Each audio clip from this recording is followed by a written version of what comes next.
የሊቨርፑሉ የፊት መስመር ተጫዋች መሐመድ ሳላህ ስሙ ከማንቸስተር ዩናይትድ ጋር በስፋት እየተያዘ ይገኛል።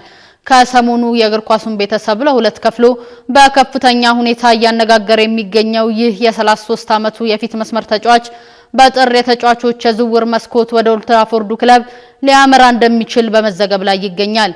ግብጻዊ ኢንተርናሽናል በተለይ ከቡድኑ አሰልጣኝ አርነ ስሎት ጋር የገባበት ሰጣ ገባ ተጫዋቹ ላለፉት 8 ዓመታት ታላላቅ ታሪኮችን ከሰራበት ክለብ ጋር ለመለያየቱ እንደ ዋነኛ ምክንያት በመነሳት ላይ ይገኛል።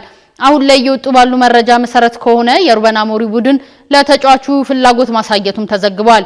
ከዩናይትድ በተጨማሪም በርካታ የሳውዲ ፕሮ ሊግ ተሳታፊ ክለቦች ተጫዋቹን ለማስፈረም በከፍተኛ እንቅስቃሴ ላይ መሆናቸውም ተነግሯል።